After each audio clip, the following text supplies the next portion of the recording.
Welcome, everyone. Janine Bishop here from SDEP.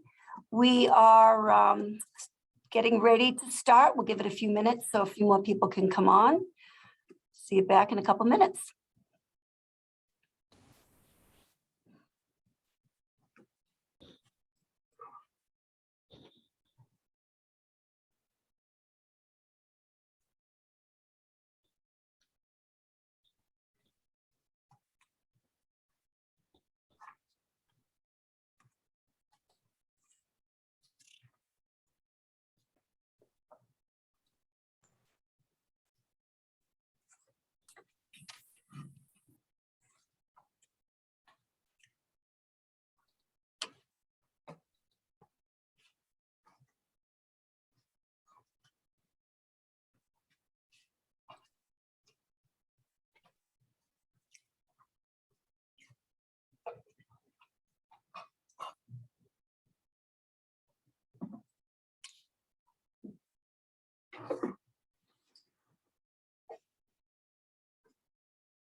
How many do we have on, Todd?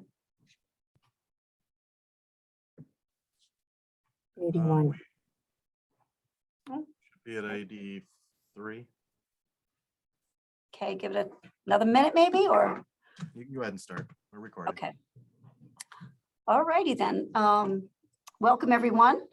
I'm Janine Bishop with MassDEP. I am the grant manager for the Sustainable Material Recovery Program grants, and I'm here today with several of my colleagues to present our Sustainable Material Recovery Program grant package for the spring of 2022.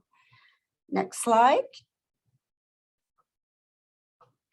So before we dig in, I'd like to review the technological aspects for those of you not familiar with Zoom. I know most of you are at this point, but just in case. You see at the bottom of your screen, there's the mute button. You should all be muted during the presentation, and if for some reason you are not, please mute yourself. Then there's the video button. Feel free to keep your video on if you don't have a distracting background so that we can see your lovely face. The third item I'd like to talk about is renaming yourself, and that is a means of clicking on the participants button and onto your name, and then renaming yourself by entering your name into that field along with the organization you are with. You can see this is an older slide, Erin Victor. We have her name on the slide. She's created the slide and has allowed us to use it. And it's our way of kind of keeping her around. Okay, so the fourth item, there's the chat button. You please use the chat button for any of your questions, and we will get to them during the question period. You can also chat with other attendees in the session if need be. The fifth button I'd like to go over is the record button, and so that you all know we are being recorded. This meeting is being recorded and will be shared with you all, both that and the presentation in a PDF format within a few days. The reaction button, you can use that for raising your hand. If you'd prefer to ask your question in person rather than in the chat box, please do so that way. And there are other reactions you can select as well. Next slide. So again, welcome. I'm Janine Bishop. I am the grant manager for the Sustainable Materials Recovery Program grants, and the agenda for our meeting is as follows.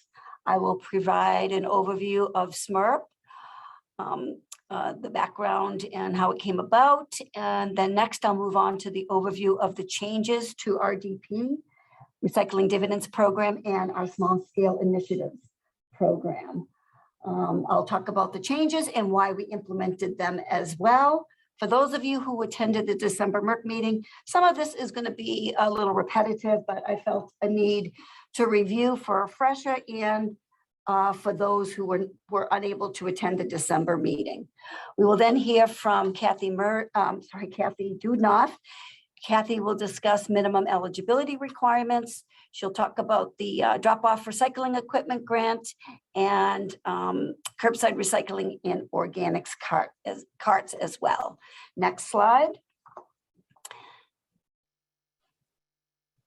Next, thank you. We will then move on to mattress recycling incentive. You'll hear from Rachel Smith on that program, as well as the Pay As You Throw program. At that point, we will break for questions. A very short question period because we're really tight for time. We'll have another opportunity for questions at the end. So when we will hear from Wilfred Baba on recycling dividends program, and that's probably that he has the most slides to share in terms of his grant program, because as you all know, it's a pretty robust program. So one thing I did want to mention is I'm sure that most of you, or those of you familiar with the SMRP grant program, have noticed that there are grant items missing from our offerings, items that were included in the past. We are in a better financial position than we were last year when we were only able to offer small scale and recycling dividends program, but we are still catching up financially. You will also notice that we no longer have an all-inclusive grant guidelines. We've created separate guideline documents for each grant, which provides the details individually. Now, the minimum eligibility criteria details, they're also provided as a separate document. And the reason is, some had expressed that the former format, a 30-page document, could be overwhelming. So now, while every applicant interested in applying for a grant must read the minimum eligibility guidelines, you will only need to review the guidelines related to the grant you're interested in moving forward. And this is also more in line with the grant applications. They're individually identified on ReTrack, so it makes sense for the guidelines to be separate as well. There will be handouts that we will send along with this presentation, like by the end of the week, I'd say. The minimum eligibility criteria guidelines. Well, we also have created a list of links. Rachel put that list together. It's 2 pages long, and it has all of the links that we have included in this presentation. Some are embedded, but others may not be, and you will find very helpful links on that list. We're also including a webinar announcement for OSD, Operation Services Division. Kathy Dudnoff will talk a little bit more about what that webinar is all about when you hear from her.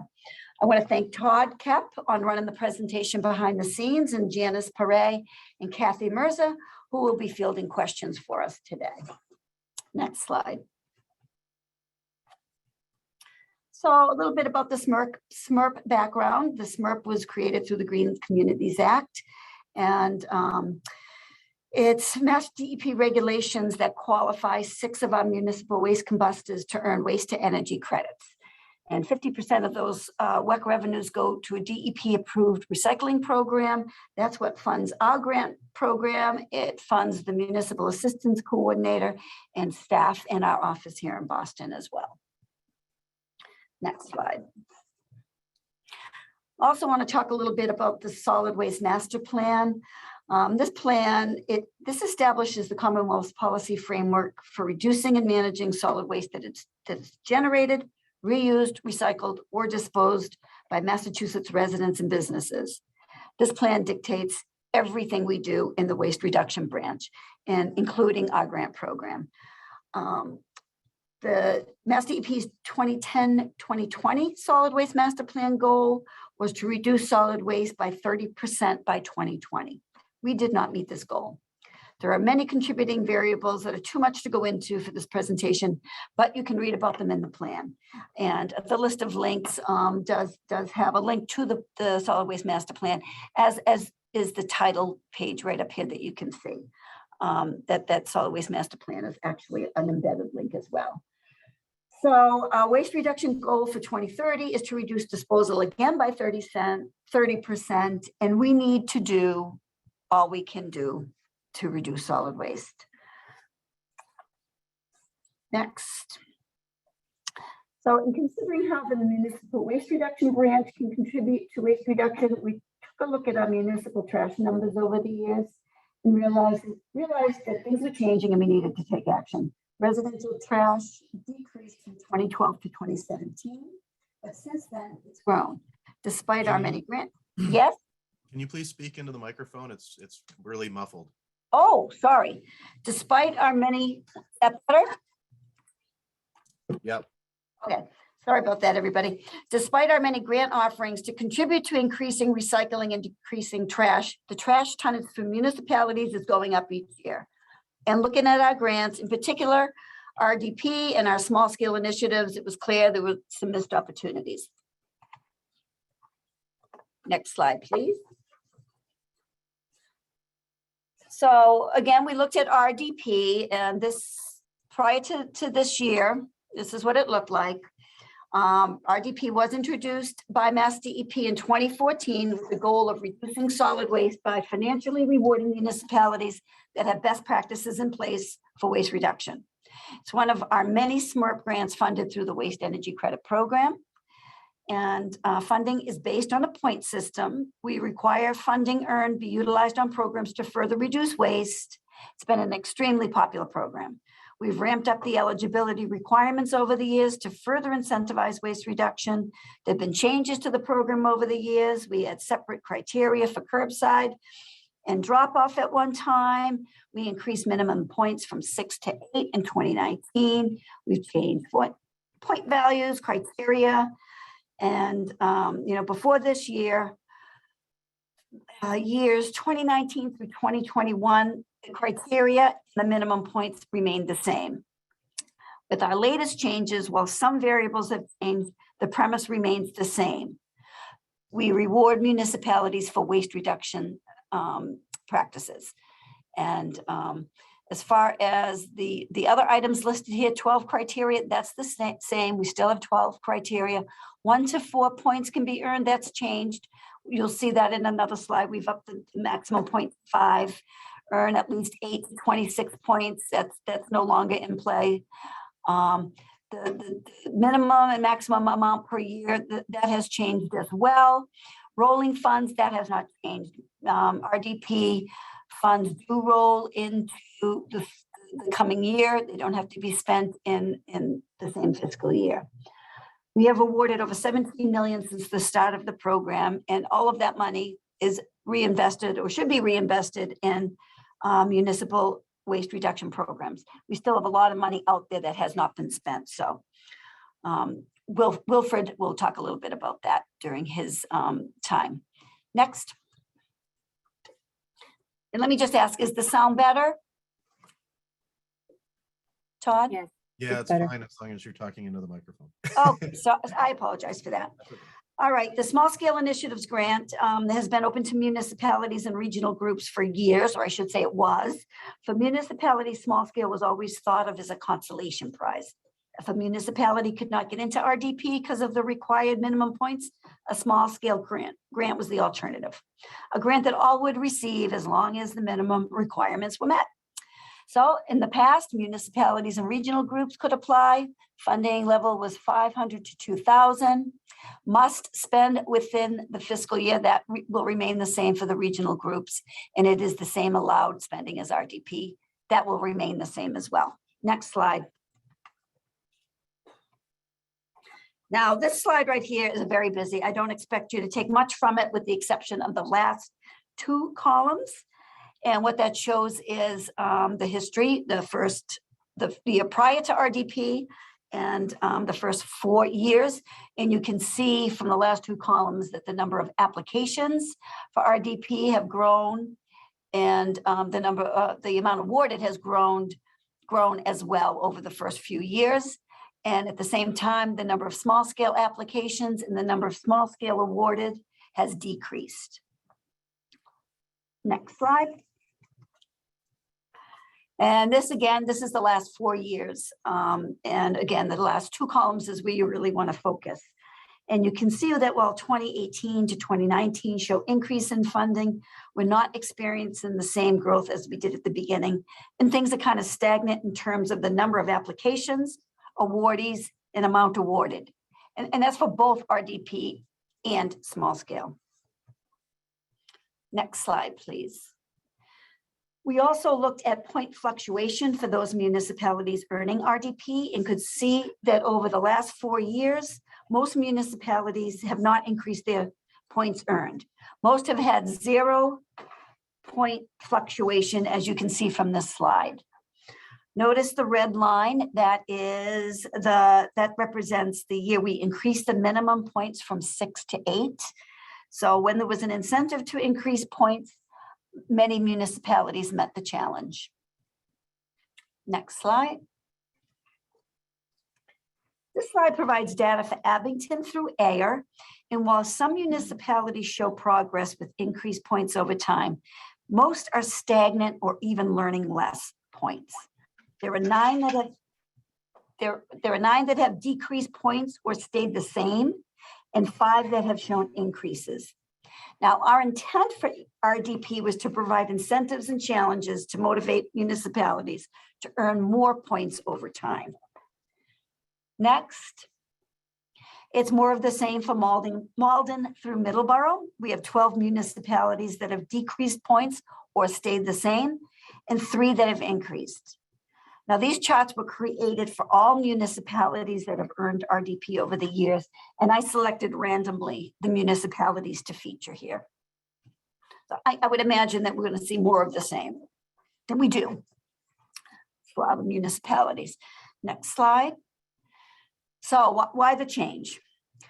While the number of small scale awardees has dropped over the years, we still had 36 municipalities in the last 2 years that were awarded small scale that are not involved in the RDP program.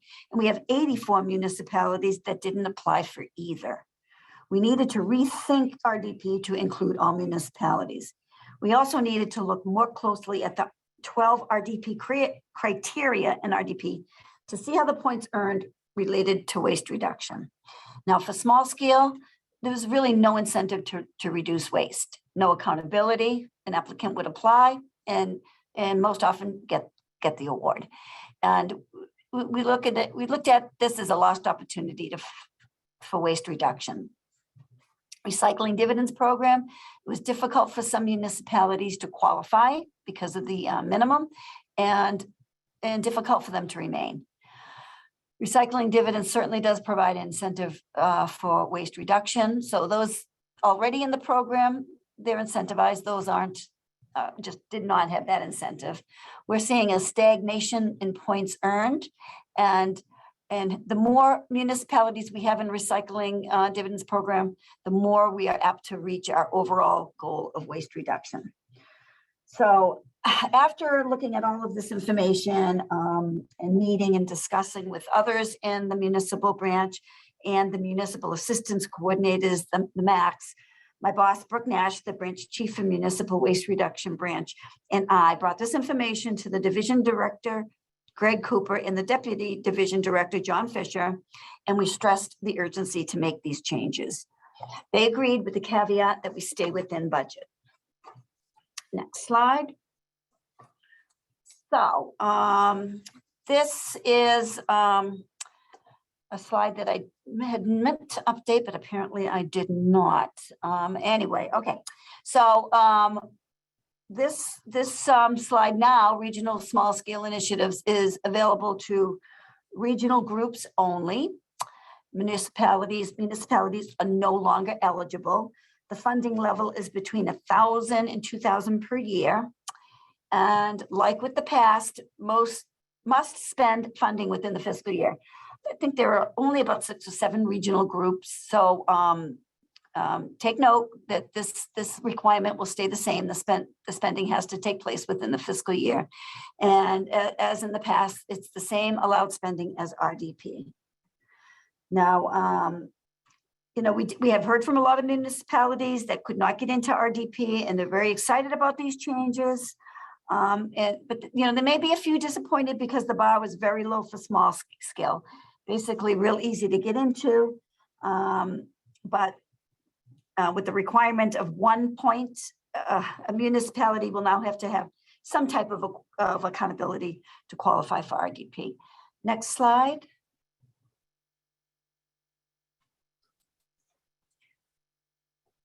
recycling dividends program. This is the recycling dividends program now. This is what we've introduced in the spring.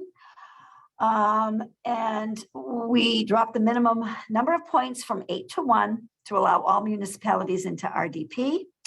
And hopefully you've all had a not you all, a good number of you have had a chance to look at the application and see how it works.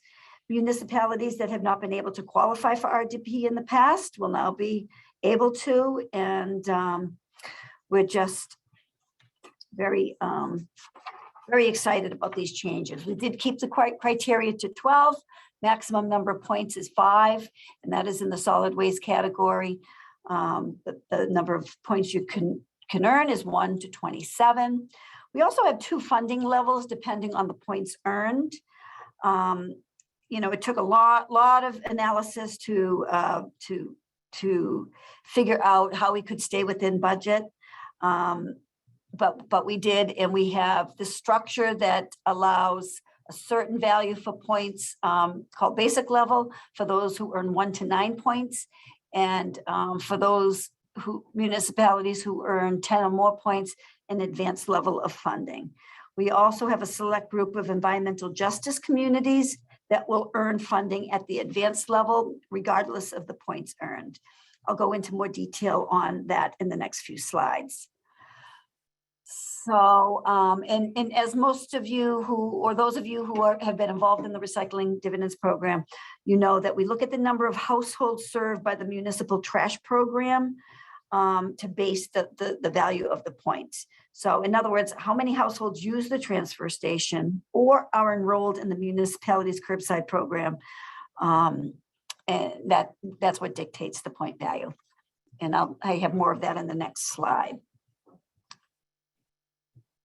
Next slide. So again, financial projections were completed for many of the scenarios in order to stay within budget.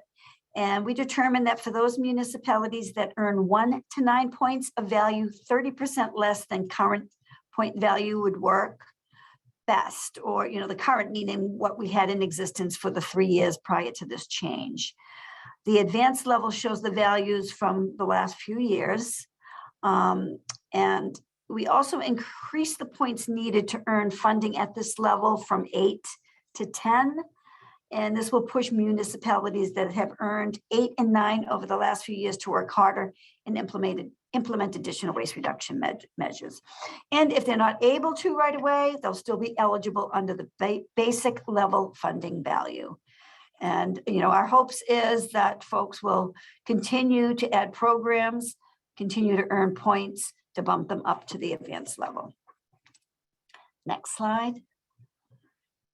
So MassDEP is committed to advancing equity, diversity, and environmental justice through its public investments.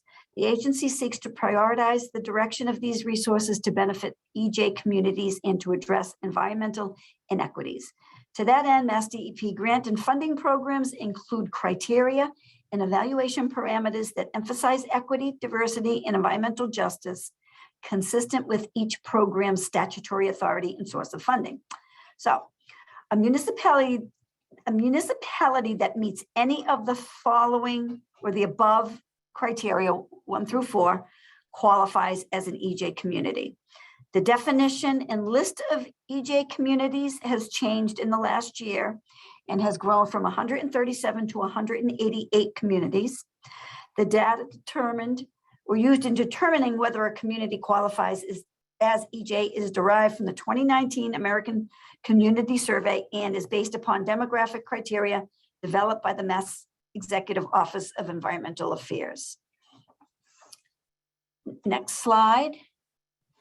So we worked with Deneen Simpson, Director of Environmental Justice of MassDEP, in narrowing that list of 188 EJ environmental justice communities into a special group, a narrow subset that we're calling the recycling dividends environmental justice populations. And so it's similar to what we did last year, but a little different in that the definition includes another category, category 4. And the way we look at it after working with Janine and others in our group is that a municipality will qualify if 45% or more of their residents live in an environmental justice census block group, and the annual median income, household income is not more than 65% of the statewide annual median household income, and minorities comprise 40% more of the population, and 25% more of households lack English language proficiency. Or minorities comprise 25% more of the population, and the annual median household income of the municipality in which the neighborhood is located does not exceed 150% of the statewide annual median household income. There is a lot of data on the EJ website, and that's one of the links that you will find included in the list of links that we will follow up with. But what this new definition ended up resulting in is the narrow list that we consider recycling dividends communities was reduced to 47. So the 47 municipalities that meet the RDP environmental justice population earn the full point value, regardless of the number of points. And they're listed in the RDP guideline document, which you can find on the RDP webpage. So next slide, we also looked at the criteria to see how the criteria earned is impacting waste. And we looked at just a few of the criteria, not all of them. Well, we did look at all of them, pretty much the ones that showed the most significant results. Solid waste reduction was the one that showed the most differences based on points earned in waste reduction. And we saw that municipalities participating in RDP and found that those not claiming any points in the solid waste reduction category, or those without trash limits, were disposing about the same amount of trash as those earning 2 points for a 64-gallon trash limit. In fact, if you look at 2019, those without a trash limit disposed of less than those with the 64-gallon limit. So we're showing 2019 and 2020 in this example. The 21 data isn't totally finalized as of yet. So as we expected, those claiming points for full pay-as-you-throw, all trash and pay-as-you-throw bags had the lowest number for average pounds per household per year disposed. And that's what these figures show, the average pound per year of trash disposed. And the brown is 2020, pink is 2019, and the various programs. No trash limit was first, 64-gallon cart, and so on. Next slide.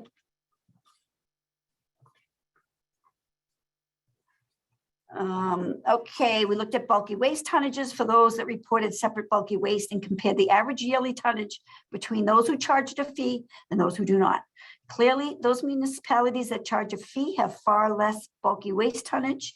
And as a result, we added an option to the bulky tonnage criteria. Will tell you about it, to allow municipalities to gradually work towards a system of charging for bulky waste. Next. We looked at textile tonnage for those who claim the textile point versus those who do not. And clearly those municipalities that promote textile recovery, they collect more tonnage. This shows the average yearly tonnage. You know, with the upcoming textile waste ban, we applied incentive to revise the criteria to get more education and programs out there for textile recovery. We increased the required activities from 5 to 6. Okay, and I know I'm running close to time, so I will be quick. The next slide, this shows the RDP criteria claim for 2021. And I just want to point out the number of variables or the number of data points that we are looking at here. And this is a total of 1,713 data points for us to review to determine accuracy. So please, when we ask you to include a link or we ask you to include an attachment, please be sure the link works, the attachment's the right attachment, so that we don't have to go back. It just takes longer and longer to review RDP when we don't have the correct material. And we don't want anybody to lose a point either. Okay, so one last slide for me, and I think I will make it really, really quick. And I don't know what happened to the formatting here either. So this slide relates to our new requirement of our February 15th deadline. The first two items, the solid waste survey and the spending report, those have always been a requirement by February 15th, but we never had an associated penalty with it, which we do. We coupled that with getting the notification of Biocycle Policy into us by February 15th. So it worked out really, really well for us. We had Kathy will talk a little bit more about that, but we got a lot of our materials in by the deadline. And it really, really helps us with our evaluations and with getting other documents posted on the website and whatnot. So I will end it there and introduce Kathy Dudnoff, who will discuss more about minimum eligibility requirements as well as her grant items she manages. Thank you.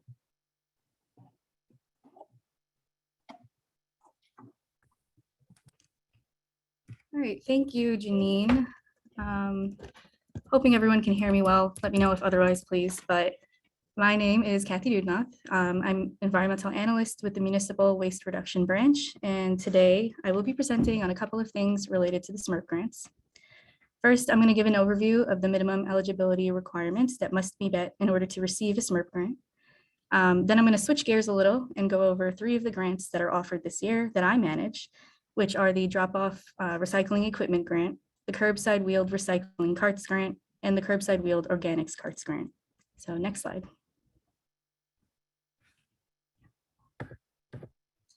To be eligible for a SMRP grant, there are a few requirements that you must meet or confirm.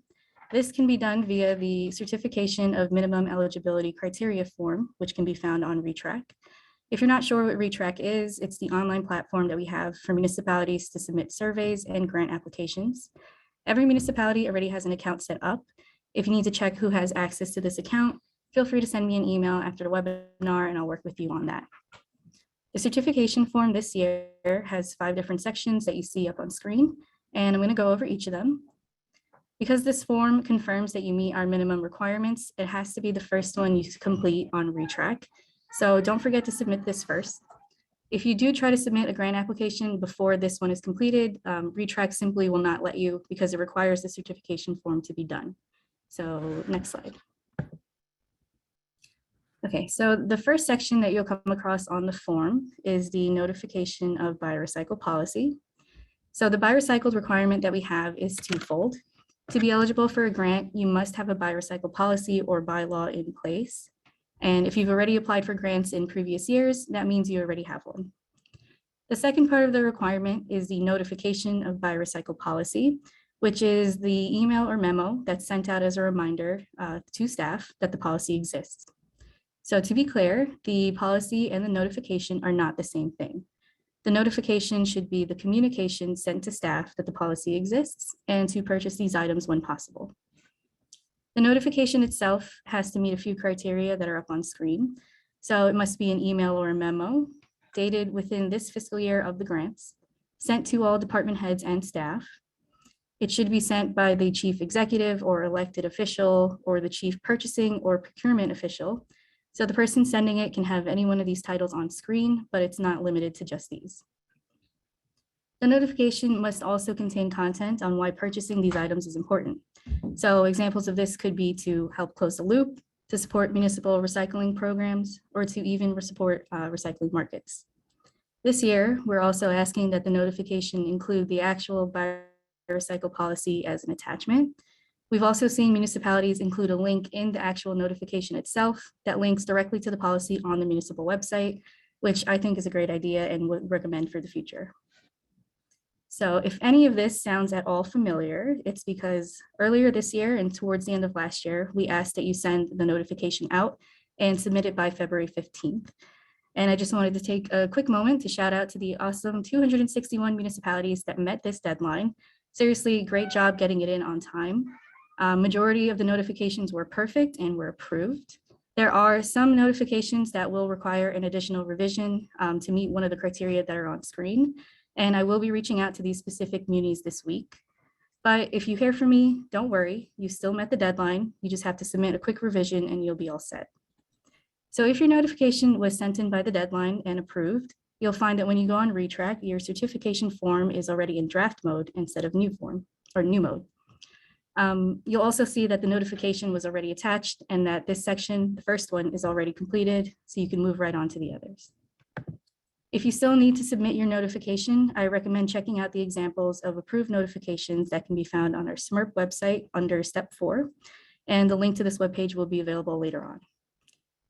One last note, so we had recommended that munis send this out as a New Year's resolution, and we received a lot of notifications that were sent out in January.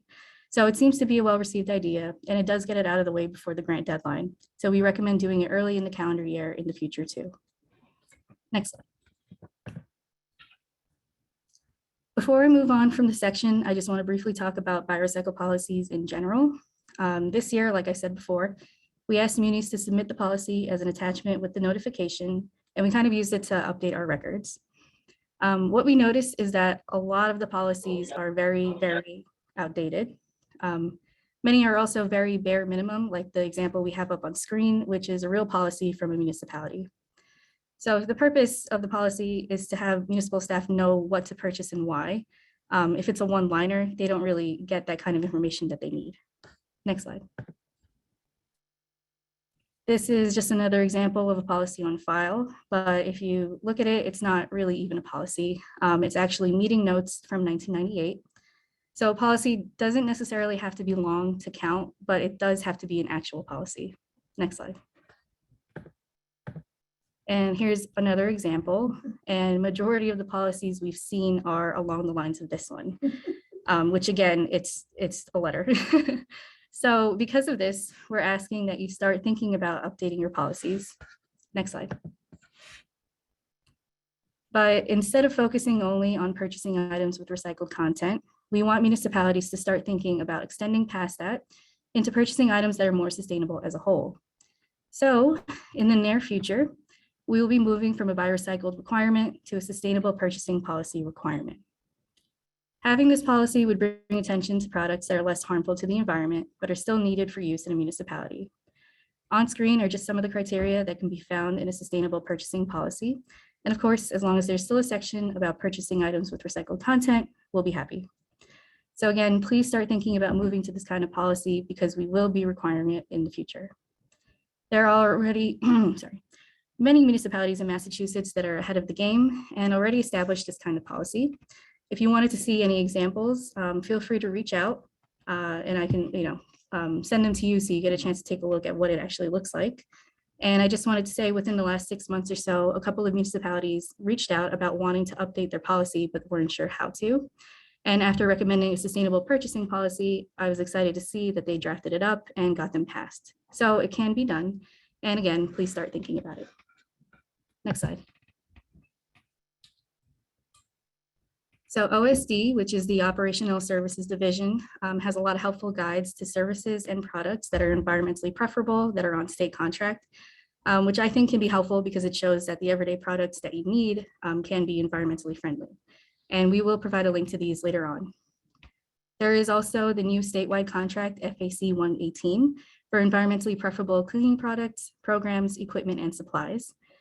They're hosting a kickoff webinar on May 6th to discuss the categories, the products, and the vendors that are available on the contract.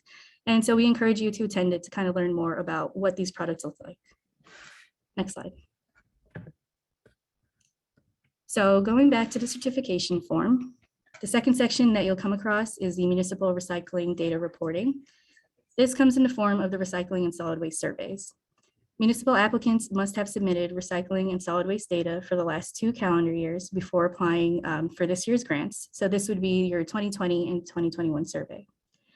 These reports are the ones that are due in February, so you may have already completed them, but if you wanted to check, you can simply log into your retrack account and find out. If you're still missing some of these reports that are necessary to be eligible for a grant, you can still complete them. They are available on your ReTrack account and you can submit them in the coming weeks. Just as an FYI, you will not be able to submit any of the grant applications if any of these reports are missing, so I do encourage you to double check. Now I just want to take a minute to thank the 282 municipalities that submitted their 2021 survey by the February 15th deadline. This is a really great number compared to what we usually receive by the deadline in the past few years. I did just want to thank you and remind you that the reason that this is important is because the data you submit in this survey goes through a process that checks the accuracy and the quality of the data. And this is kind of why we ask for it so early in the year. The data is used when we evaluate your grant applications. So we just really want to make sure we have the most accurate data for the most accurate evaluation of your application. And that's why it's important. Next slide. So the third section is the waistband compliance section. This isn't new. It just used to be called recycling in practice in previous years. So we just changed the name. There are two options here. Either the applicant must certify that they have an active recycling program in all municipal buildings and in schools that provide recycling containers for paper, cans, and bottles, or they must certify that they will implement a recycling program in all of these buildings within 30 days of grant award. Next slide. So the next part you'll come across is the returning section for this year. The last time that you saw this in the certification form was in 2016. So this is the master agreement documents. Master agreements, which include the standard contract and authorized listing form or authorized signatory listing form, are expiring this year. And so that's why we brought the section back. The new terms for this paperwork will go from July 1st, 2022 through June 30th, 2029. So you won't be seeing it again on this form for a while. All municipalities were already sent master agreement documents earlier this year. The section on the form simply asks that you confirm that the documents have been returned to DEP or that they will be. And my colleague, Wilfred Mba, will touch on this a little more later on. Next slide. So the final section is compliance issues. This is something that's always been there. It's just new to the form because we're now requiring that you acknowledge it. It basically says that any past due required reports will not necessarily disqualify a muni from receiving an award, but the award may be conditioned on satisfactory resolution of those compliance issues. This is a very rare situation that doesn't really come up a lot, but we just want you to have a reminder just in case. It's a simple checkbox on the form and then you're finished. So like I said, this is the final section on the certification form. Once you complete it, you submit the form and you can continue on to your grant applications. So if you have any questions about any of these eligibility requirements, we will have a questions section or time later on, or feel free to email me. My contact info will be available later on in the webinar. And now I'm going to switch gears and start reviewing 3 of the grants that are available this year that I manage. So next slide, please. First up, we're happy to offer the Dropoff Recycling Equipment Grant again, but please note that this year we're only offering the universal waste collection sheds. Next slide. U-waste sheds are used to collect items like fluorescent lamps, certain batteries, and mercury-containing devices. Examples of these light bulbs can be seen in this graphic, and just as an FYI, if you're interested in this grant, Recycle Smart MA has some really great graphics and content to go along with Mercury education and outreach, and we'd be more than happy to share. Starting a U-waste collection program can be a big help for residents to keep this material out of the trash and the recycling bin. Next slide. So here's an example of a U-waste shed that was funded by DEP a few years back, and thank you to Nantucket for a really great photo. This year, I wanted to share that we've increased the reimbursement amount from $3,000 to $5,000 after noticing prices of sheds were increasing over the last few years. This funding will also include the purchase of a Mercury Spill Kit, which I think is absolutely vital to have in case of any breakage in the shed. And these spill kits are available for purchase on state contract FAC 110.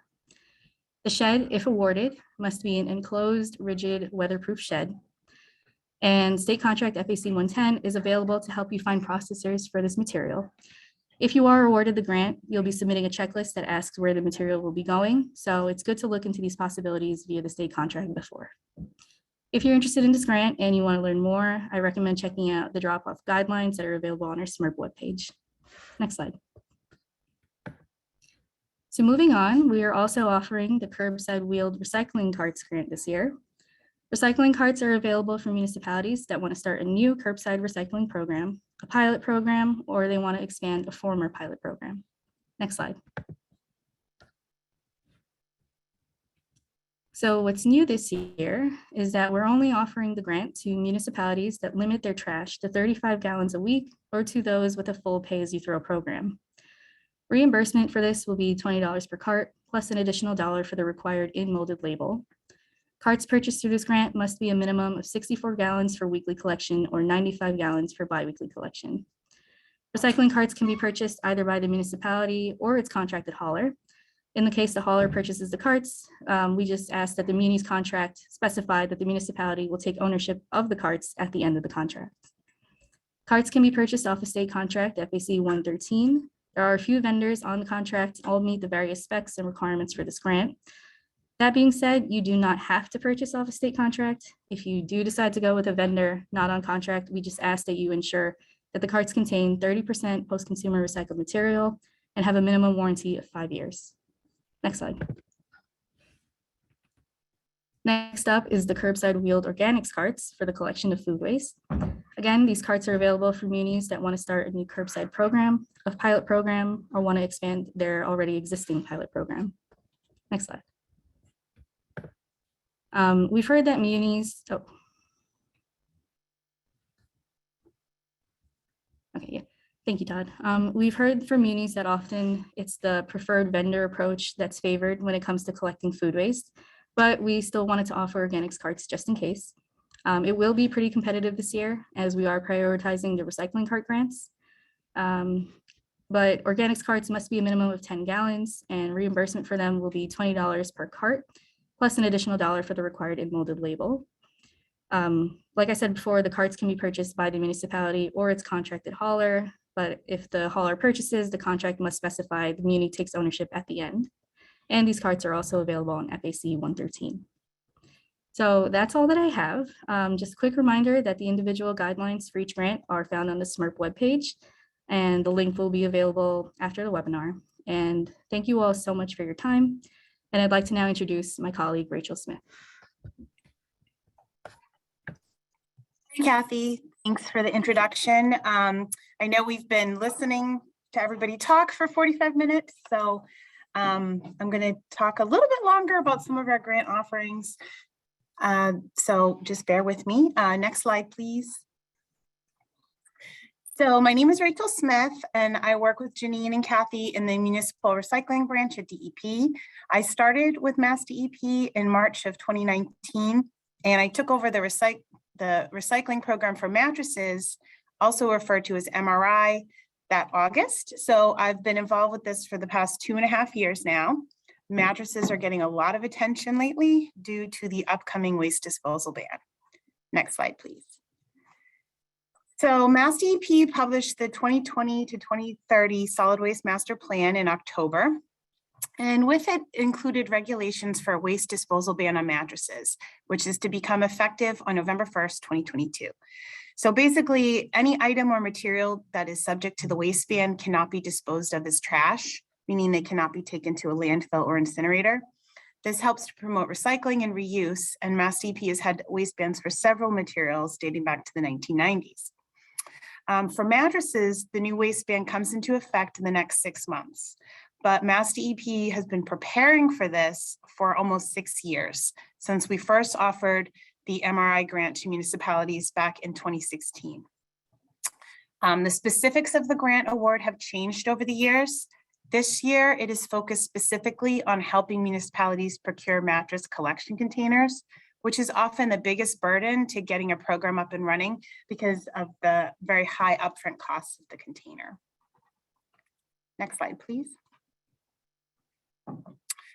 So even though the specifics of the award has changed, the overall goal is still to promote source separation and recycling of residential mattresses and box springs.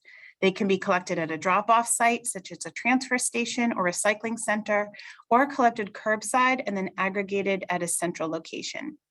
This year, the grant provides reimbursement of up to $10,000 for a mattress collection container. This is an increase from previous years where the maximum was $7,500.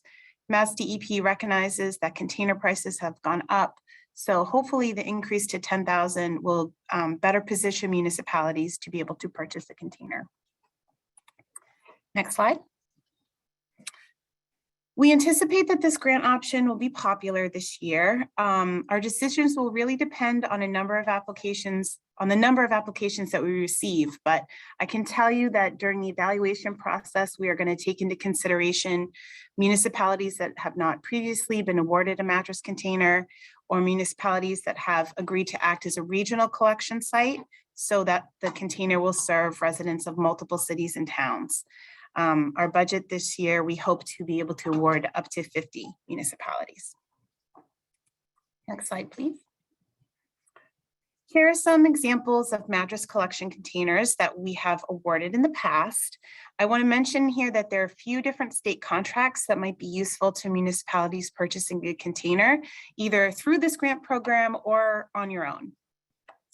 The first is FAC 113, which used to be called FAC 87.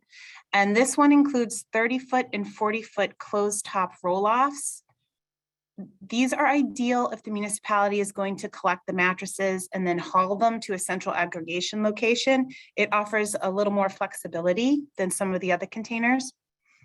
Another option is FAC 86, which is for solid waste and recycling services, but you might not know that it also includes pricing for equipment.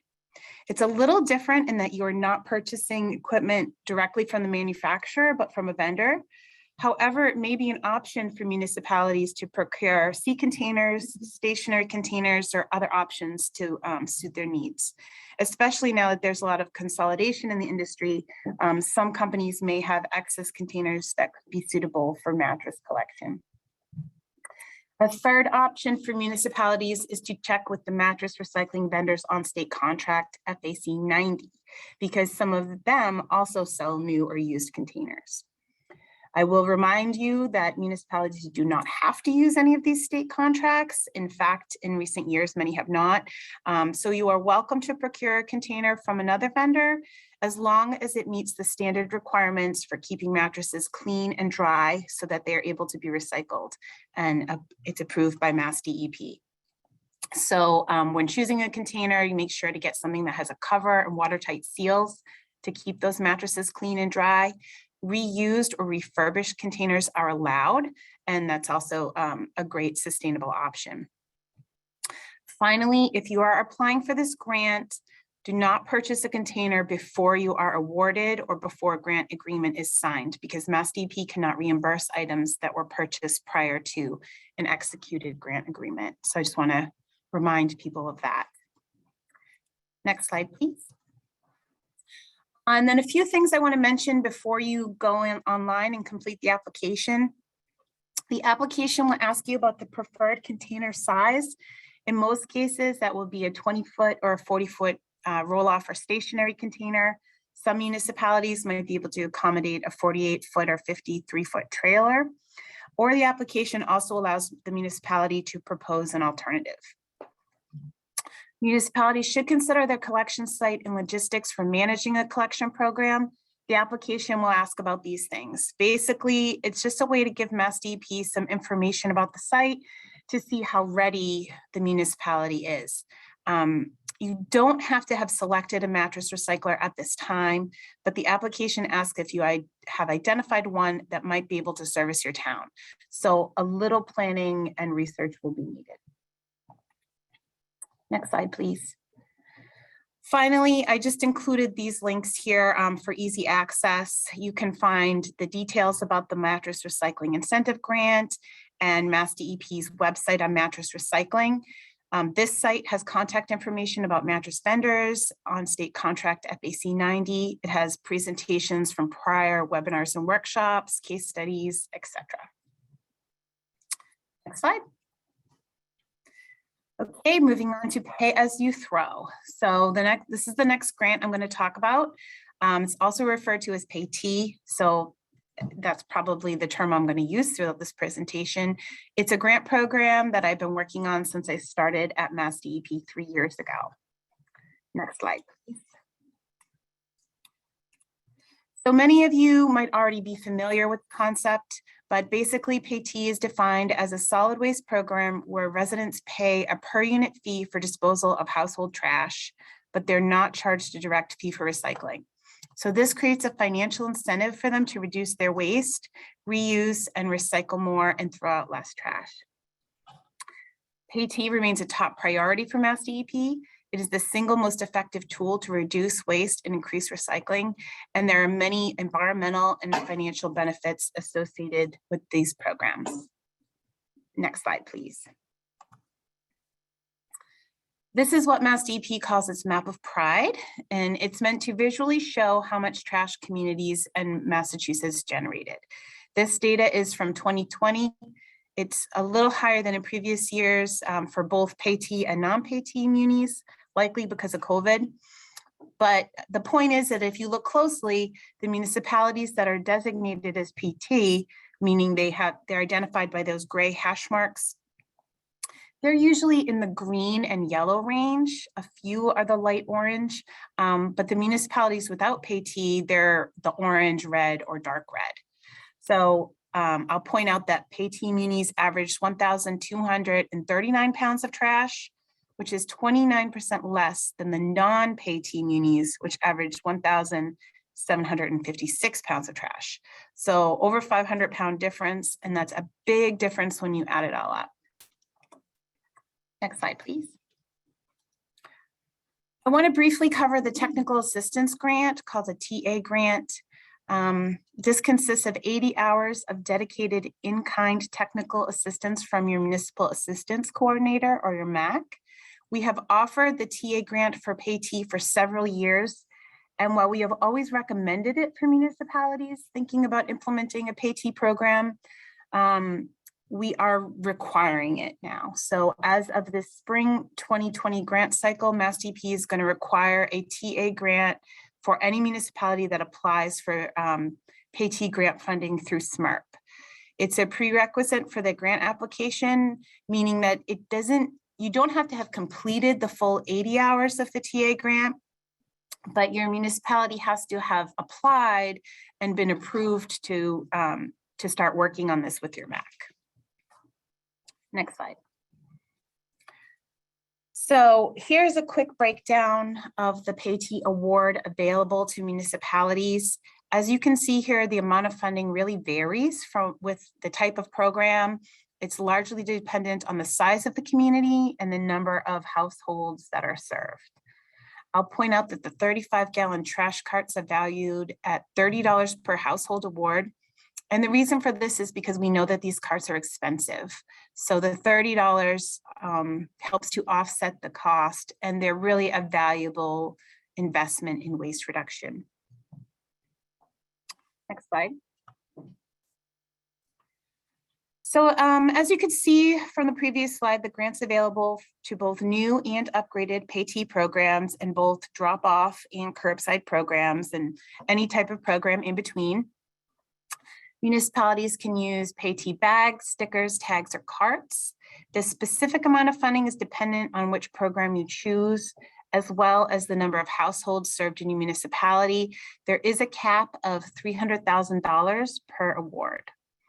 The grant funds can be used for a variety of activities to help get a new PayT program up and running. For curbside municipalities that are implementing the 35-gallon trash carts, the $30 per household will go towards reimbursing you for the purchase of those carts. Next slide, please. I'll reiterate here, new this year is that applicants must have submitted and been approved for a technical assistant grant with their MAC. For applicants that are not getting the 35-gallon trash carts, but are instead instituting a full pay-as-you-throw program, meaning that they require all trash to be placed in a PayT bag or they use all stickers or tags, they must have comprehensive hauler regulations in place. This means that private haulers servicing residents in the town have to provide integrated trash and recycling service. at the same price. And yes, comprehensive hauler regulations will help get points toward RDP. So this is something that all municipalities really should consider anyway. And it's always been a requirement of this grant application too. I'm just pointing it out here so that people are really ready and aware. And I will mention here, many times municipalities apply for both trash carts and recycling carts at the same time, because if they're upgrading both their trash and recycling programs. So Kathy talked a little bit about the recycling cart grants.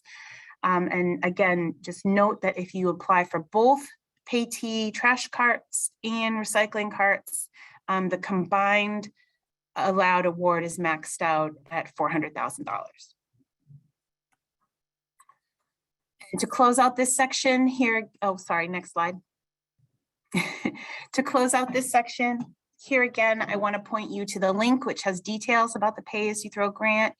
I've also included a MassDEP website, which has tons of information on PayT, including fact sheets, maps, presentation slides, and case studies. There's a link to the most recent workshop that was hosted by MassDEP and the MAX, and it focuses specifically on how PayT can work in your community. Next slide. With that, we take a well-deserved pause for questions. So any questions for Janine, Kathy, or myself?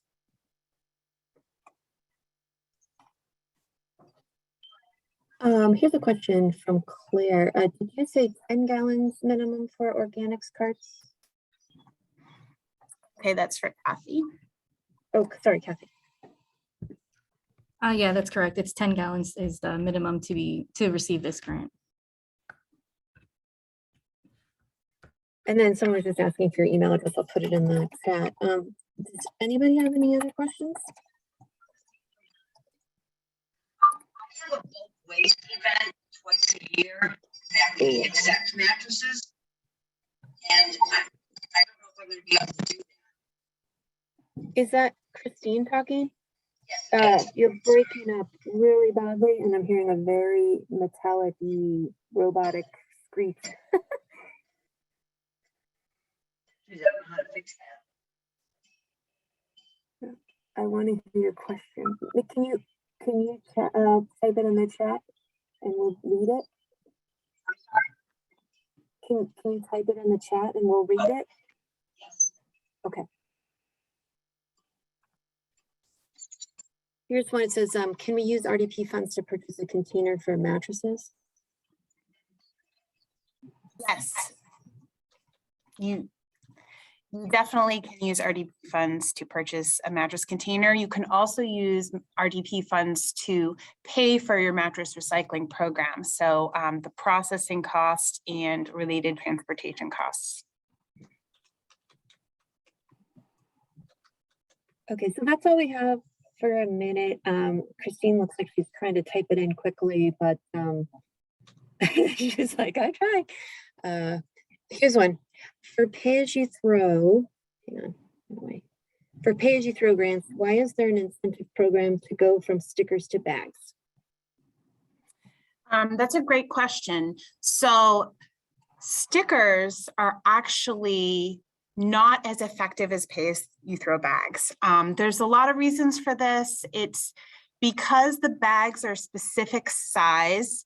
It's really clear how many gallons of trash they can hold. Whereas when you're using a sticker, you know, it's hard to tell if somebody's using a 33-gallon bag or a 40-gallon bag. You know, there's kind of more cheating. So, and a sticker could fall off. Somebody could rip it in half and kind of position it on two bags in a certain way. So the actual PayT bags keeps it honest, and it's a lot easier to enforce and to maintain the program.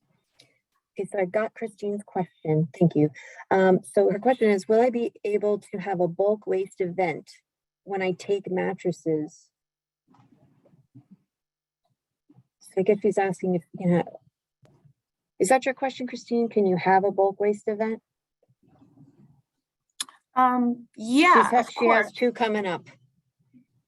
So you are having a bulk waste collection event and you want to accept mattresses.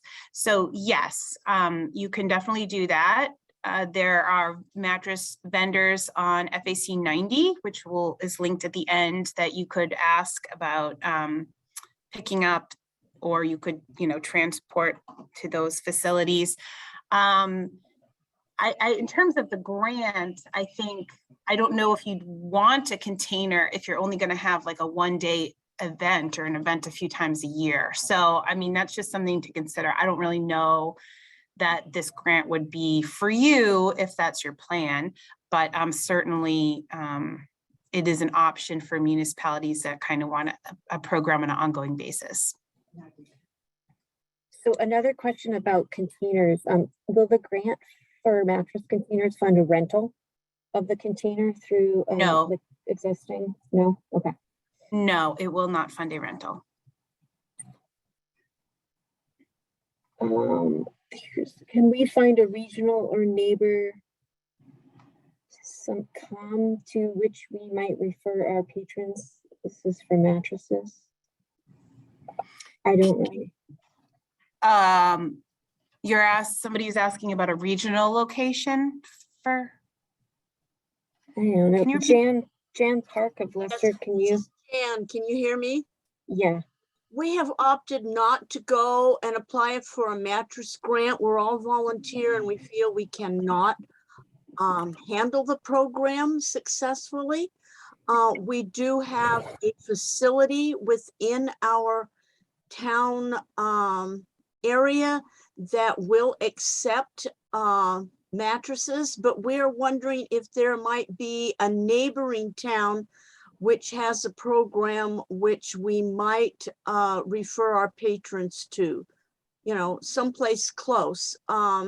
We know that a neighboring town does accept mattresses, but we don't know if there's, if they have to buy a sticker for that facility, or if they can just take mattresses at a price. Yeah, so that's something that you really have to work out with the town. If there's another town that's neighboring and they're agreeing to let neighboring communities use their site, then that's fine. Your MAC might be able to help you identify, other towns. I was going to ask if our regional coordinator could help us find one. Yeah. So work with your regional coordinator or your MAC, and that's totally acceptable. And it is one of the questions, if you were the neighboring community that's applying for the grant and you want to open it up to certain towns, one of the questions on the application is to list those towns, because that's a preference. So it will help in the evaluation process. And to circle back to somebody asked about the 1-day collection event. If I didn't mention, you can also use RDP funds for that. So even though the mattress container grant might not be a great grant for that particular activity, if you do have RDP funds, you can use those funds to pay for that particular activity. Rachel, also, I just wanted, there was somebody who asked about, somebody who gave an answer in the chat also, that you can use RDP funds to pay for the rental of the container as well. So you can't use the grant funds, but you could use your RDP funds. And then a question, I think this will be the last question. Will the documentation for mattress recycling requirements include exemptions? Some of the recycle companies will not accept soiled, wet, or buggy mattresses. Yeah, so that's going to be part of your town's waste ban compliance plan. So if you have a transfer station or recycling center, wherever you're collecting them, we understand that not all mattresses are going to be recyclable quality. They're not all going to be clean and dry. So as you should have a plan at your facility that how you're segregating the good mattresses that are going for recycling versus the mattresses that you're sending for disposal. So basically, it would be a few sentences about what the different steps are. Like, you look at the mattresses, you screen them as you come in. The ones that are good go in this collection container. The ones that are bad, go in this other container, and then you have them tracked so that when the mattresses go to disposal at the landfill or incinerator or whatever, you know, there's no question about, hey, why are you sending these here? Your answer is, I'm sending these 3 because they are not acceptable for recycling. That's all we have for questions. Perfect. Thank you. So I think that means we'll go to RDP. So Will Umba is gonna, you can go to the next slide, Todd, and we'll take over.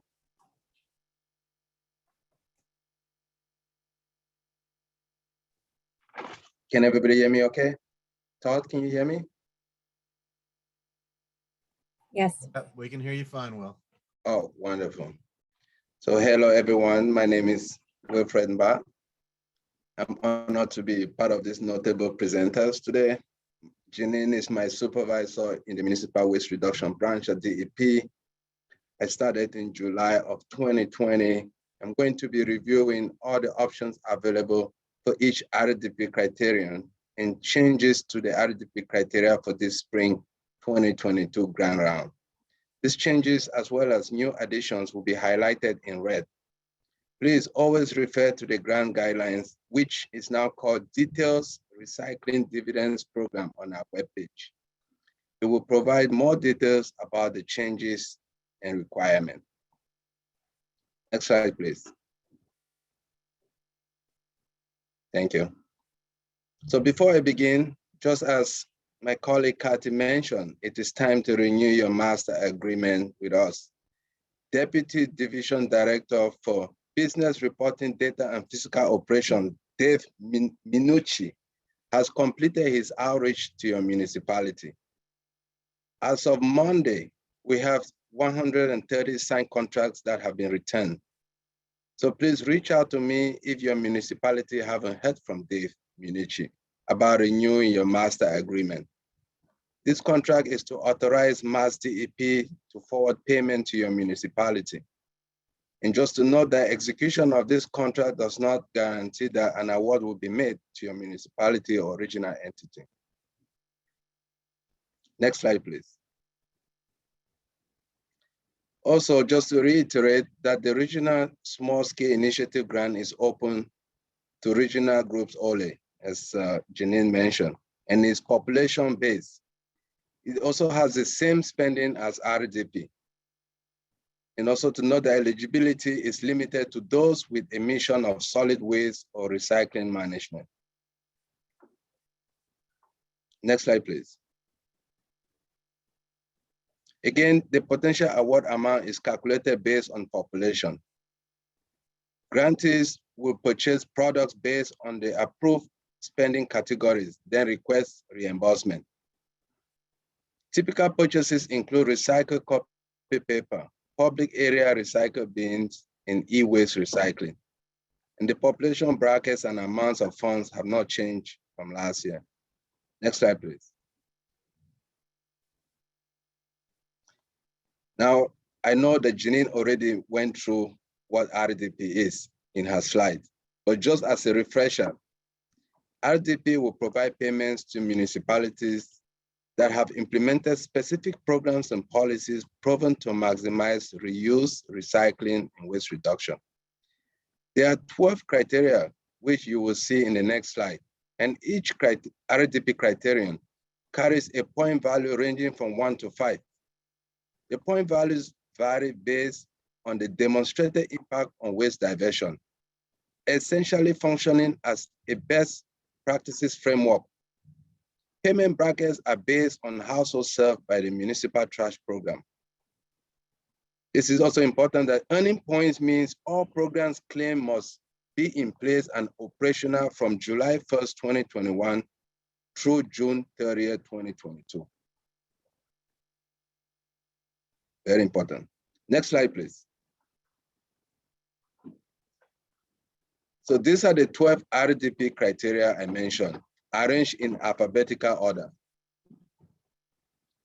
We have bulky items, charm, curbside recycling regulations, diversity, equity, and inclusion in recycling program, household hazardous waste, organics, recycling center access, reuse programs, solid waste reduction, textile recovery initiative, waste prevention outreach and education, and yard waste.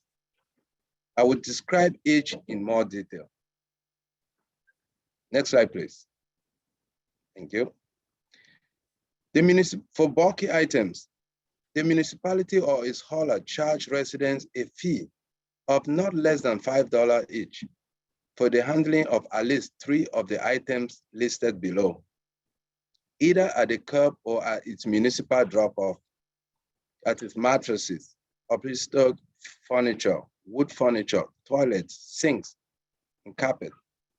We added a new category to allow residents to place up to 4 items per year at the curb at no cost before minimum fee applies for 1 point. The fee schedule must be posted on the municipal website, as you'll be required to provide the direct link to this fee schedule. Broken or incorrect links may result in loss of points. You'll also be required to describe the tracking system utilized to ensure the 4-item annual limit. Next slide, please.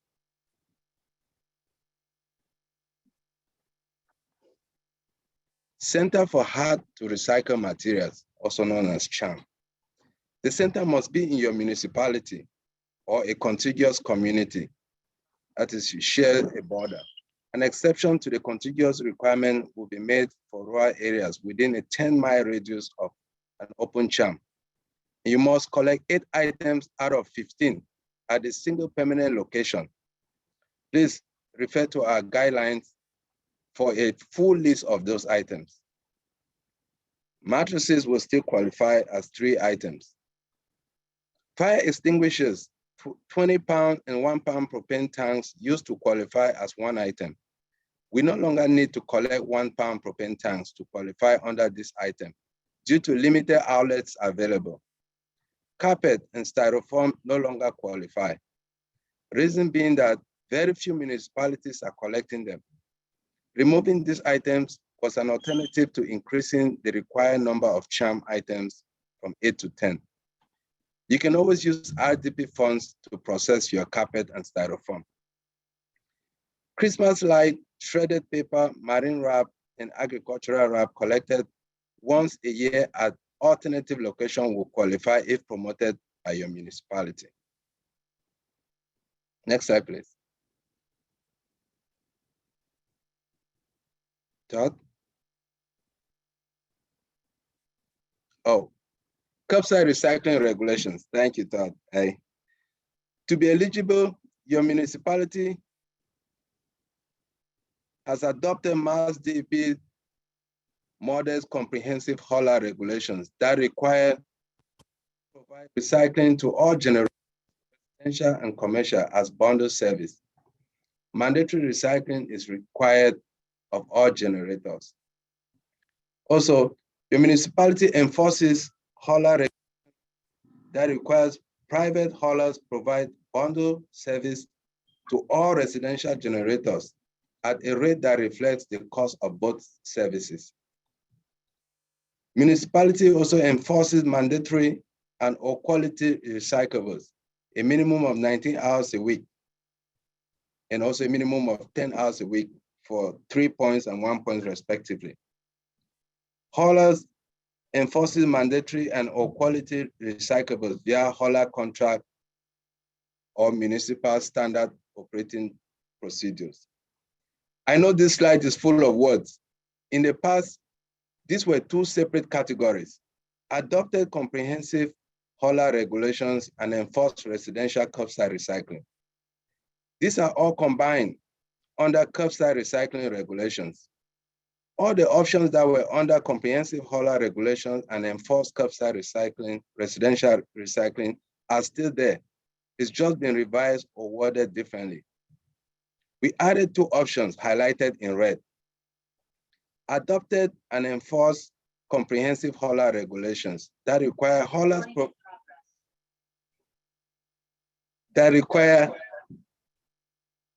sorry, Todd. Yeah, there's an echo. I think somebody has their microphone or their speaker on in there. Yeah, we're good now. Okay, good. Thank You sound great. Thank you. We added two options highlighted in red, as I mentioned. Adopted and enforced comprehensive hauler regulations that require haulers provide recycling to all generators, residential and commercial, as bundle service. And mandatory recycling is required of all generators. Also, just to note here that you'll be required to attach documentation based on the option selected. Next slide, please. Diversity, equity, and inclusion in recycling programs. This is a whole new criterion. And all the categories within this criterion are new as well. In order to qualify, a municipality must have completed a minimum of 2 activities from the following list: reduce or subsidize PayT bag or sticker fees, multilingual recycling and trash guides available on website or sent as a mailer, send multilingual materials to property managers of multi-family homes, apartment condos, complexes, multilingual recycling and trash reminders or signage at drop-off location. I should have highlighted everything, but I decided to save your eyes. We added this criterion to increase awareness and recycling access to underserved communities or areas. And just to note that our Recycle Smart webpage is a great resource and has templates and translation in multiple languages. Next slide, please, Doc. Thank you. So it's a continuation of those activities for under diversity, equity, and inclusion in recycling program. We also included multilingual guides for handling HHW properly available on website and sent as mailer. Multilingual handouts, guides available at schools. Reduced transfer station in recycling center access fee. Reduced HHW collection. Bulky waste, zero waste collection.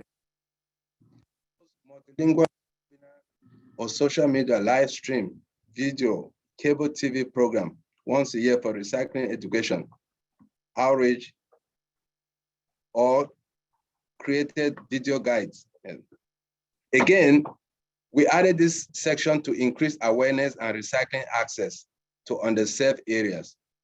All the options under this criterion are new.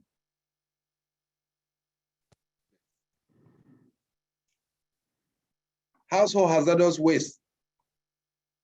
No major changes with this criterion. 6 or more opportunities per year for 2 points and 2 or more opportunities per year for 1 point. House-to-house mobile pickup by a licensed hazardous waste transporter now qualify and will continue moving forward.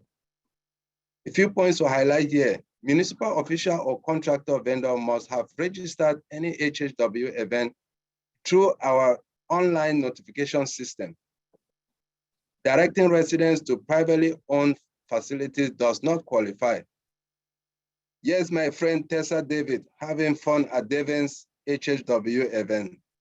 Hi, Tessa. Next slide, please. Source-separated organics. Source-separated food waste was collected weekly from all households served by the municipal trash program. It's worth 3 points. In drop-off collection and subsidized home composters with effective promotion and outreach, 2 points. And also organics collected weekly in a pilot municipal program, which is funded, and a minimum of 400 households have to participate for a point, and subsidized home composters with effective promotion and outreach campaign. The bullets highlighted in red are the new options we added. Both options reflect a preferred vendor approach to source-separated organics. You get 2 points if your source-separated organics program is municipally subsidized, and 1 point if it is not municipally subsidized. Next slide, please. Access to the municipal recycling center. Also, no changes to this criterion. Open to local haulers to tip recyclables for 2 points. Open to local businesses with an annual reminder for 1 point. Open to non-residents, and open to residents not served by the municipal program. In the past, the second, third, and fourth option was required to be free of charge. This is no longer the case. Next slide, please. Reuse programs. There used to be 4 options in this category as listed on the slide.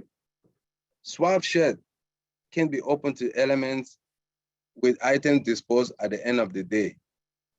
We also enhanced a few of the options under this category, reducing the number of repair events and 0 waste days needed to earn a point, and are providing an additional point for holding numerous events. The goal of the repair event option is to change the throwaway culture and expand the useful life of goods, while 0 waste days makes it easy for residents to donate gently used items to multiple nonprofits at the same place and time. The tool library or library of things must be open once a week. The library must consist of at least 30 items from a minimum of 3 categories. These are items that are bothersome to own or underutilized. Non-municipally run tool library qualify if the municipality provides substantial funding and promote them on their municipal website. RDP funds can be used to purchase tools for the tool library. Next slide, please. Based on the reuse action plan, we also added a few options under this criterion. Building permits require deconstruction, and these are all municipal programs, just to note. Building permits require deconstruction, reuse, and also separation of construction and demolition waste. It's worth 2 points now. Engaged in a pilot deconstruction project, 2 points. And then adopted and enforces regulation banning single use in favor of reusable. Again, these are all new municipally run options added to the reuse criteria. You'll be required to provide links or documentation highlighting applicable language or detailing specifics of the project. Next slide, please. Solid waste reduction. Full PayT or pay as you throw is now worth 5 points, while modified pay as you throw with excess tax sticker is worth 4 points. Both require that 50% of households served by the municipal trash program must participate. Every other week, trash collection limited to 164-gallon carts, worth 4 points. Households are limited to 1 48-gallon cart of trash capacity each week, worth 3 points. Every other week, trash is limited to 196-gallon cart, 3 points. 64-gallon trash limit has been eliminated, as this has minimal effect on trash reduction. Again, full details of each option are listed in the guidelines. Next slide, please.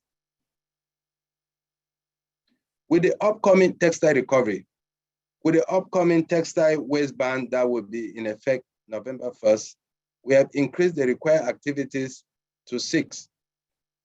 This will help increase awareness of the ban and diversion of textile from the waste stream. Full list can be found in our details recycling dividends program. So you need to complete 6 activities from a list of 13. Next slide, please. Outreach and education. You also will have to complete a minimum of 5 activities out of 21 on the list of assorted educational and promotional efforts listed in the details recycling dividends program. Next slide, please. Yard waste. No changes to this criterion as well. Curbside collection at least 20 weeks a year is worth 2 points. Drop off open for at least 50 weeks a year is worth 2 points, and drop-off open for at least 30 weeks a year is worth 1 point. You'll be required to provide a direct link to the posted schedule for either the curbside collection or drop-off. Broken or incorrect links may result in loss of points. Christmas tree collection is not considered towards the number of weeks yard waste is collected. Next slide, please. Thank you. Approved spending categories. RDP funds are intended to support recycling and waste reduction activities. Spending allowances for RDP and small scale are the same, just as we mentioned. Please check our approved spending category as it has a broad range of eligible expenses. And it's important to note that you are only allowed one additional request per calendar year for anything not identified on the approved spending categories. Funds do not have to be spent in the year awarded. We also recommend a dedicated account, though it is not required. I know this is coming as no surprise, but be prepared to be audited. Next slide, please. Again, under RDP spending report, as illustrated on the chart, close to 7 million was carried over into 2022. So there are still some significant amount of funds out there. I made phone calls last year reminding folks to spend their RDP funds, which helped. As you can see, spending increased by over 1 million between 2020 and 2021. The slight reduction in spending for 2020 could be attributed to the pandemic. I know you have heard this before, but I will still repeat it here. Please spend your money. We really want municipalities to invest in their solid waste programs. I'll be making those calls again this year.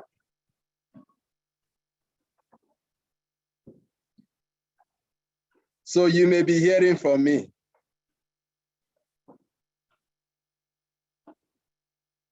Next slide. That is all I have for you today. And with that, we are happy to, take questions, comments as you have available. Thank you for your time and attention. And we